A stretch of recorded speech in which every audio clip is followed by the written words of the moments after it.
Baik, Assalamualaikum warahmatullahi wabarakatuh. Waalaikumsalam warahmatullahi wabarakatuh. Salam Om Swastiastu, Namo Buddhaya, salam kebajikan.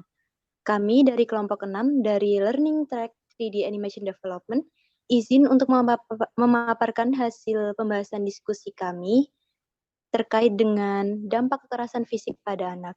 Sebelumnya, izinkan saya memperkenalkan anggota tim kami yang terdiri dari saya sendiri, Afifah Lutfia Munawaroh sebagai anggota, Devian Seprashid sebagai anggota, Selamat Bayudana sebagai ketua tim, dan yang terakhir Fernando sebagai anggota. Baik, kita langsung masuk ke materi saja. Di materi pertama, yaitu identifikasi masalah yang akan langsung dijelaskan oleh Mas Slamet Bayudana. Mas Slamet Bayudana, waktu dan tempat dipersilahkan. Baik, terima kasih Afifah.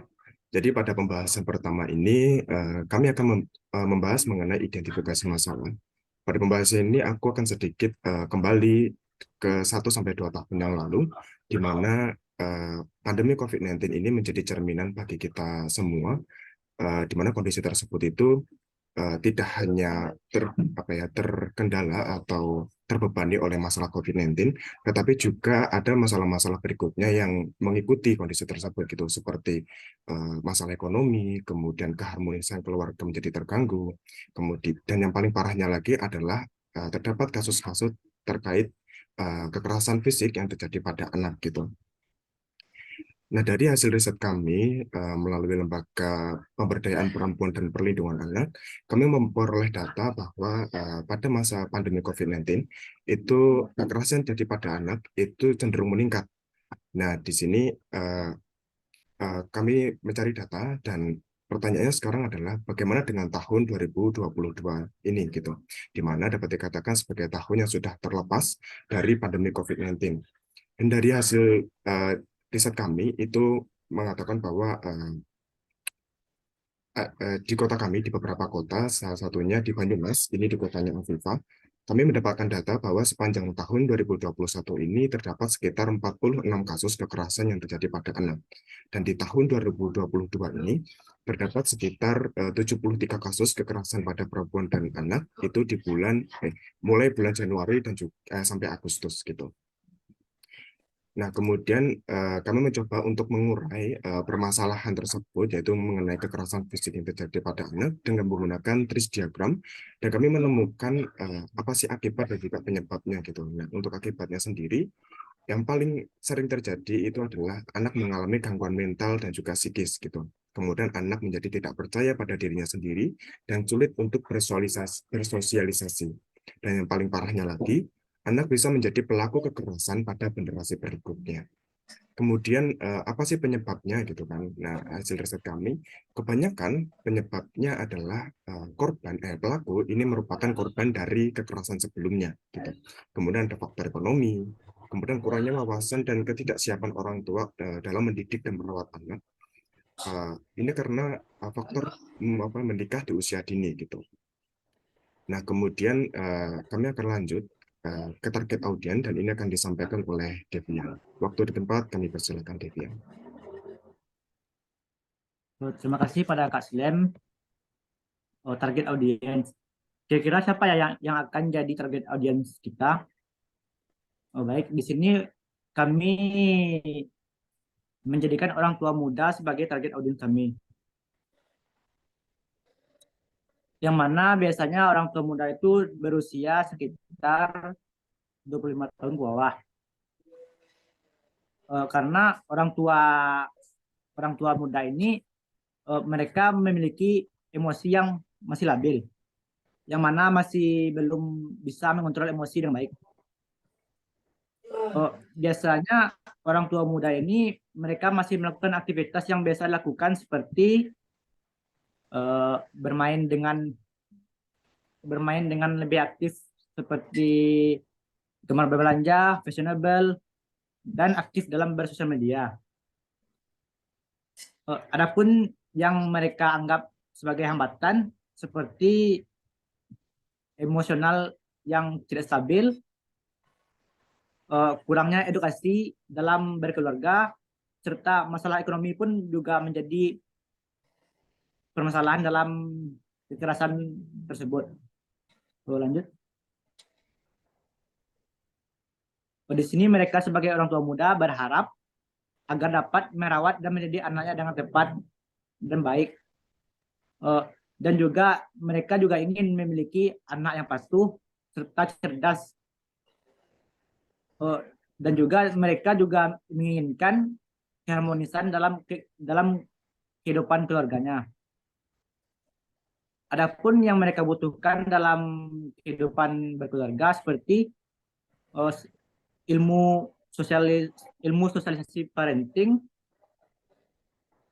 dan juga mereka butuh support system dalam mendidik anak secara baik, dan juga ketenangan dan refreshing juga dibutuhkan seperti berwisata. Lanjut. Di sini ada narasi dan solusi.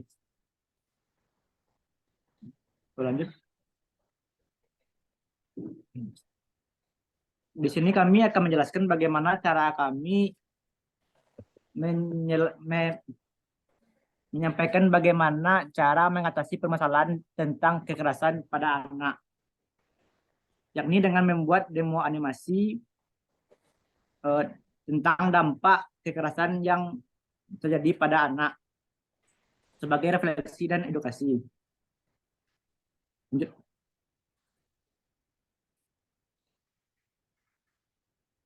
Kami memilih dalam bentuk animasi 3D karena dalam penyampaian informasi lebih efektif dan juga menjadi pembeda dari video sinematik lainnya, serta dalam pengaksesan lebih mudah di dalam media sosial. Lanjut. Untuk alur kerja saya serahkan kepada Kak Edo. Baik, terima kasih atas kesempatannya. Di sini tentang alur kerja bagaimana kami dalam membuat animasi ini. Bagaimana sih animator dalam membuat animasi tentang kekerasan fisik terhadap anak ini? Yang pertama yang kami lakukan adalah dengan riset studi kasus. Kasus apa saja yang berkaitan dengan kekerasan fisik terhadap anak pada usia anak ini, dilanjutkan ke brainstorming, di mana kami mendiskusikan berbagai ide, gagasan-gagasan tentang apa saja yang berkaitan tentang kekerasan fisik pada anak. Setelah kami mendapatkan dan menentukan ide yang dapat diambil ke dalam alur cerita, sehingga kami dapat menentukan skrip atau alur cerita itu, sehingga kami dapat membuat storyboard tentang animasi kekerasan fisik terhadap anak. Setelah kami menentukan dan telah menyelesaikan storyboard, dilanjutkan ke tahapan perancangan animasi, di mana dalam perancangan animasi ini itu meliputi tahapan layout, dilanjutkan ke blocking. Setelah blocking kita masuk ke dalam tahap blocking plus, kemudian spline, lanjut ke final animasi itu. Setelah final animasi itu jadi, kemudian masuk ke tahapan rendering untuk kemudian menjadi sebuah demo reel. Setelah demo reel atau animasi itu dapat dinikmati, kita mengunggahnya ke dalam sosial media seperti TikTok, YouTube, ataupun juga Instagram. Bagaimana sih audiens itu dapat menikmati hasil dari animasi yang telah kita bikin? Itu target awal kita adalah pengguna aktif pada sosial media, di mana di dalam sosial media seperti Instagram, TikTok, ataupun yang lainnya itu dapat melalui video rekomendasi atau menu explore yang ada dalam sosial media tersebut. Kemudian para pengguna itu dapat menonton video animasi yang telah kita bikin dengan harapan kita Mereka dapat merenungkan nilai yang terdapat dan terkandung di dalam animasi tersebut. Dan juga mereka dapat mengimplementasikan pada kehidupan mereka sehari-hari. Lanjut ke dalam tahapan teks atau metode. Metode apa saja yang kita pakai dalam membuat animasi ini? Dalam membuat animasi ini, kita menggunakan konsep animasi 3D yang meliputi rincian sebagai berikut. Menggunakan dua karakter, yaitu pelaku dan juga korban. Menggunakan alur cerita yang maju dan juga mundur, dan juga terdiri dari beberapa scene sederhana dengan alur cerita seorang anak yang pernah menjadi korban kekerasan fisik oleh orang tuanya. Dalam pembuatan tahapan animasi 3D ini, itu melalui pre-production, production, dan juga post-production. Selanjutnya, masuk ke dalam demo dan ide. Itu akan dijelaskan oleh Selamat Bayu. Waktu dan tempat dipersilahkan. Baik, terima kasih Edo. Jadi saya akan sedikit mengulas seputar demo ide yang sudah kami tentukan bersama tim. Nah, seperti yang dijelaskan oleh Edo sebelumnya, kami menggunakan scene yang sederhana. Jadi di sini kami hanya menggunakan sekitar 4 scene. Dan di scene pertama, kami ingin bercerita seorang anak dewasa yang sedang berbenah, yang diceritakan anak ini sedang mempersiapkan diri untuk berpindah rumah gitu. Jadi mereka anak ini sedang mempersiapkan diri untuk membenahi berkas-berkas yang berada di gudang gitu. Nah, kemudian di scene 2 ini bercerita tentang seorang anak yang kemudian menemukan sebuah foto, kemudian anak ini flashback ke kejadian di mana anak ini mengalami kekerasan yang terjadi kekerasan yang dilakukan oleh orang tuanya gitu. Nah, kemudian di scene 3 ini merupakan scene di mana anak yang sudah dewasa ini merasa trauma, merasa ketakutan karena masih mengingat kejadian di mana dia sebagai korban pelaku kekerasan gitu. Jadi pada ketika ini merepresentasikan gangguan psikis dan juga mental anak ketika sesudah itu mengalami kekerasan fisik pada masa kecilnya gitu. Kemudian di scene 4 ini kami sebagai animator kami ingin memberikan edukasi dan juga ajakan kepada orang tua untuk merenungkan dan juga menghentikan tindak kekerasan fisik kepada anak untuk mendidik hanya sekedar mendidik anak gitu, karena ada banyak kegiatan atau ada banyak cara lain untuk mendidik dan mendisiplinkan anak gitu di luar tindak kekerasan fisik gitu. Nah, kemudian kami juga melakukan beberapa interview ke pengguna, yaitu di bawah orang tua yang sudah menikah dan memiliki anak di bawah usia 25 tahun gitu.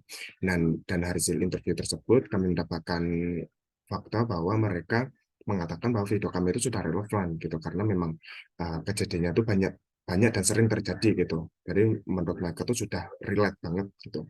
Nah, kemudian video yang kami rancang juga ini memberikan kesadaran mereka bahwa kekerasan kepada anak itu merupakan tindakan yang tidak sepatutnya sebenarnya itu dilakukan gitu, karena memang mereka sadar masih banyak hal lain atau banyak cara lain yang dapat digunakan untuk mendidik seorang anak gitu. Nah, kemudian harapan apa sih yang ingin kami sampaikan gitu melalui video animasi ini gitu. Yang pertama pasti kami berharap gitu orang tua itu dapat menerapkan pola asuh yang lebih baik gitu kepada anak mereka. Kemudian orang tua juga saling mengingatkan kepada orang tua lain, saling berbagi informasi, saling berkomunikasi mengenai bahwa dampak kekerasan ini tidak baik dalam mendidik anak gitu. Bisa melalui cara berbagi video gitu, berbagi video sudah kami rancang gitu melalui platform media sosial mereka gitu. Kemudian kami juga berharap kasus kekerasan pada anak ini terus menurun sehingga nanti di kemudian hari dapat menciptakan generasi muda yang lebih produktif dan bermanfaat bagi bangsa dan juga negara gitu. Nah, kemudian kami lanjut ke tindak lanjut, ini akan dibahas oleh Afifah. Waktu dan tempat kami persilakan. Baik, terima kasih Mas Selamat Bayu. Untuk tindak lanjut yang akan kami lakukan, mau dikembangkan seperti apa nih animasi yang telah kami buat? Rencananya video animasi tersebut akan dikembangkan lebih jauh lagi, mulai dari penyebaran videonya hingga ke peningkatan produksi video tersebut. Untuk penyebarannya sendiri, kami berpikir untuk lebih menyebarluaskan tidak hanya di platform media sosial pribadi, namun juga bisa ke studio-studio broadcasting maupun lembaga-lembaga dan institusi terkait agar video ini bisa menjadi video iklan layanan masyarakat dan menjangkau lebih banyak orang lagi agar bisa lebih mengedukasi banyak orang lagi. Sedangkan untuk proses produksinya bisa dilakukan dengan meningkatkan durasi videonya atau mengubah video animasi tersebut menjadi video animasi yang berseries, sehingga tidak hanya berfokus pada satu tema, melainkan juga dapat mencakup lebih banyak tema edukasi lainnya. Baik, selanjutnya mungkin seperti itu hasil diskusi dari kelompok kami terkait dampak kekerasan fisik pada anak. Terima kasih sebelumnya kepada teman-teman semua yang telah memaparkan materi dengan baik. Semoga apa yang telah disampaikan dapat bermanfaat dan mampu menyadarkan kita bahwa kematangan fisik maupun emosional orang tua berpengaruh penting pada pertumbuhan dan perkembangan anak. Tidak bijak jika kita memaksakan menikah di usia muda ataupun ketika kita belum mampu untuk memenuhi tanggung jawab sebagai orang tua. Karena seperti yang kita tahu, sekolah pertama bagi anak adalah di lingkungan keluarga. Dan bangsa ini membutuhkan generasi penerus yang baik, yang melek akan hak kemanusiaan, dan mampu menjadikan negeri ini menjadi tempat yang nyaman dan aman. Maka, mari kita jaga dan lindungi dengan baik generasi penerus kita. Ingat, anak-anak adalah makhluk yang diciptakan untuk dilindungi, bukan untuk disakiti. Sekian presentasi dari kelompok kami. Kurang lebihnya kami mohon maaf. Terima kasih. Assalamualaikum warahmatullahi wabarakatuh. Waalaikumsalam Waalaikumsalam warahmatullahi wabarakatuh. warahmatullahi wabarakatuh.